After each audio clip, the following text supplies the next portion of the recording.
অনেক স্যার রয়েছেন, গুরুজন রয়েছেন, আমার থেকে ছোট রয়েছেন, সকলেই আপনাদের কিছু না কিছু কাজ রয়েছে, সেই কাজটা আপনি করতে থাকুন, সাথে সাথে প্যারালালি এটাকে আপনি নিয়ে চলুন।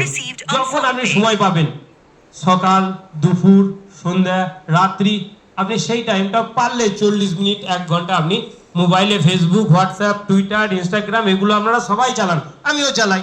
তো সেই জায়গাটা না দিয়ে একটু এই জায়গাটাকে দিন, বাস আপনার অটোমেটিক্যালি এখান থেকে একটা আপনি হিউজ আর্নিং করতে পারবেন। তো এই প্রজেক্টটা সম্পর্কে যেটা আমি বলার জন্য আপনাকে এই জিনিসটা কেন বললাম, এটা খুব জরুরি ছিল যে আমি কেন করব। জামানা বদলাচ্ছে, আপনাকে নিজেকে বদলাতে হবে। না হলে নোকিয়া ফোন আমাদের মার্কেটে এসেছিল, তখন আমরা জানতাম ফোন মানে নোকিয়া। এখন কিন্তু নোকিয়া ফোন আর মার্কেটে মানে যদি আপনি খুঁজতে যান তো হয়তো লোক আপনাকে পাগল বলবে, কিন্তু সে রেগুলেশনটা নিয়ে এসেছিল আজকে ডিজিটাল দুনিয়ার, কিন্তু সেই নেই নিজেকে আপডেট না করার জন্য।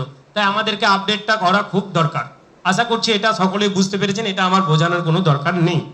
এবার কথা হচ্ছে যে আমাদের যে অরিজিন প্রোগ্রাম, তো এইটা নিয়ে আগেই আমরা জানবো, তারপরে আমরা প্রজেক্টটার সম্পর্কে ডিটেলস বলবো। সেটা কি, যে আমরা যখন কোনো প্রজেক্ট কথা বলি তো আমরা সবার মনে কি একটা বসে আছে যে কোম্পানি। কি কোম্পানি? ওই অরিজিন। স্যার এটা কিন্তু কোনো কোম্পানি না, এটা হচ্ছে একটা ডিজিটাল ক্রিপ্টো আর্নিং প্ল্যাটফর্ম, বা আপনি বলতে পারেন যে এটা একটা টেকনোলজির রেগুলেশন, এছাড়া আর কিচ্ছু না। এটা একটা project, not a company. Company means যেখানে কোনো মালিক থাকবে, যে মালিকের দ্বারা সবকিছু নিয়ন্ত্রিত হবে। আপনার পে আউট নিতে গেলে সে মালিকের উপর ডিপেন্ড করবে, উনি মাসের 10 তারিখে দেবেন না 1 তারিখে দেবেন না 30 তারিখে দেবেন। এবং সেই মালিক আপনাকে একটা কাজ করার টাইম বেঁধে দেবে, যে সকাল 8টায় আসো, সন্ধ্যা 6টায় যাও, বা যেটা একটা টাইম নির্ধারিত করবে। আমাদের এখানে কোনো টাইম লাগে না স্যার, ফার্স্ট অফ অল। দ্বিতীয়, কোনো সংস্থানে আপনাকে জব করতে গেলে, চাকরি করতে গেলে, কাজ করতে গেলে একটা ডিগ্রির দরকার হয় বা এজের দরকার হয়। এমনি যদি একটা হোটেল লাইনে যান তাহলে সেখানে একটা ডিগ্রি হলে খুব ভালো হয়, তা নাহলে আপনার যদি বয়স্ক ব্যক্তিকে নেবে না। একটা বাচ্চা যার 18 বছর বয়স হয়নি তাকে নেবে না। ওখানে একটা এজের ডিফারেন্স আছে, বহুত কিছু ব্যাপার আছে। কিন্তু আমাদের ডিজিটালে ওইসব কিচ্ছু লাগে না, আপনার কোনো পার্সোনাল ডাটার দরকার পড়ে না। আপনি ছেলে, মেয়ে, চাই আপনি আনপড়, আপনি এডুকেট, কোনো কিচ্ছু লাগে না। এটাই হচ্ছে ডিজিটালের সব থেকে বড় বিষয়। আর এর জন্য এটা কিন্তু কোনো কোম্পানি না। এটা বলবেন স্যার এটা তো কেউ বানিয়েছে একজন, বিলকুল রাম হোক শ্যাম হোক কেউ না কেউ বানিয়েছেন। তাদেরকে আমরা কি বলি, তাদেরকে ডাও কমিউনিটি বলি। ডাও চায়না, কোরিয়া, ভিয়েতনাম এরকম কয়েকটা কান্ট্রি মিলে মিনিমাম 7 জন ব্যক্তি মিলে এই প্রজেক্টটাকে নির্মাণ করেছে। এবং এটাকে রান করার জন্য, মানে এটাকে পরিচালনা করার জন্য কিছু ডেভেলপার রাখা হয়েছে, যারা এটাকে চালনা করে।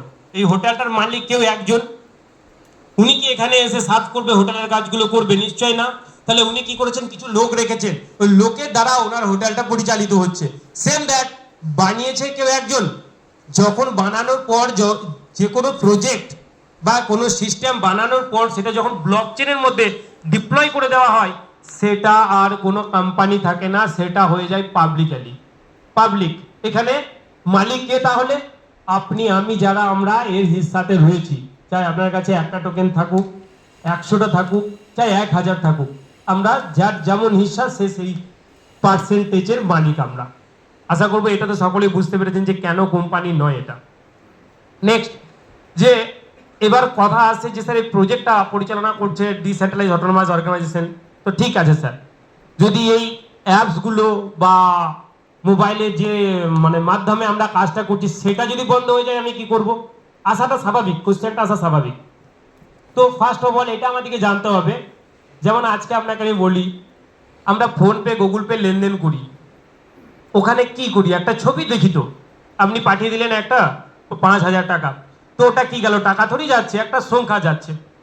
ঠিক বলছি তো? একটা ছবি যাচ্ছে এক কথায়।